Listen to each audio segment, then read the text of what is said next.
direct avec Maître Fabien Rajon, avocat. Vous allez défendre devant la cour d'assises dès demain une association de victimes donc de cet attentat de Nice. Pouvez-vous nous dire dans quel état d'esprit les familles des victimes abordent-elles les premières audiences ?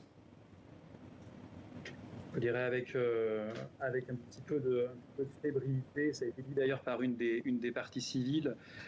Ce procès se tient d'une part à Paris et effectivement le fait qu'il se tienne à Paris pose difficulté pour bon nombre de parties civiles qui ne peuvent pas se déplacer sur une période aussi longue.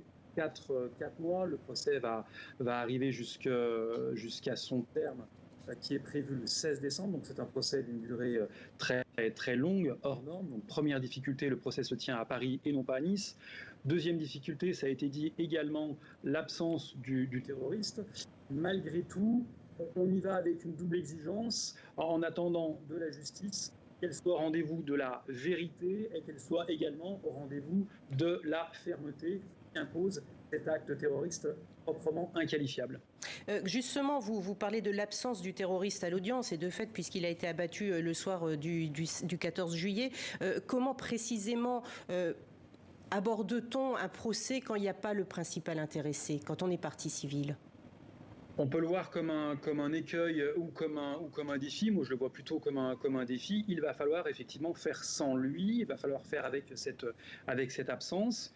Mais malgré tout, il va falloir qu'on soit en mesure de cerner sa personnalité, que l'on arrive à cerner les motivations de cet individu, également le processus de passage à l'acte de cet individu, et puis aussi qu'on aille chercher la personnalité, les motivations de son entourage et des personnes qui seront dans le box et qui devront répondre. Une qualification qui n'est d'ailleurs pas la qualification de complicité, mais d'association malfaiteur terroriste, est une infraction un petit peu hybride et qui ne suppose pas une participation active à l'attentat. Maître Rajon, les parties attendent également des réponses concernant le dispositif de sécurité du 14 juillet 2016. Vous demandez l'audition de Christian Estrosi, qui était alors adjoint au maire de Nice, et de Philippe Prédal, qui était alors maire par intérim ?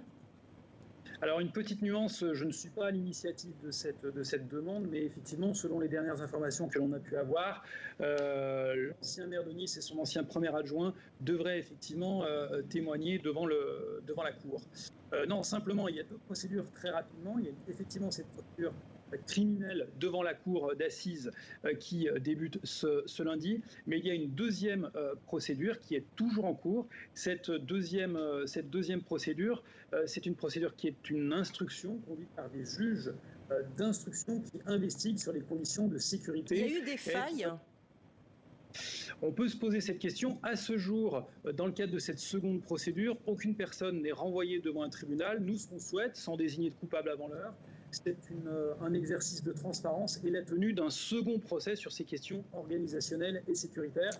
Parce qu'effectivement, parmi les parties civiles, beaucoup d'entre elles se posent des questions quant aux conditions d'organisation du 14 juillet 2016, même si aucune victime ne fait bien évidemment l'amalgame entre le terrorisme islamiste radical et les organisateurs et les conditions d'organisation de cet événement le 14 juillet. Merci beaucoup, Maître Fabien Rajon, d'avoir été avec nous. J'en profite pour signaler votre livre « Aux côtés des victimes » aux éditions de l'Archipel. Merci beaucoup d'avoir été avec nous à la veille donc, de l'ouverture de ce procès de l'attentat du 14 juillet 2016.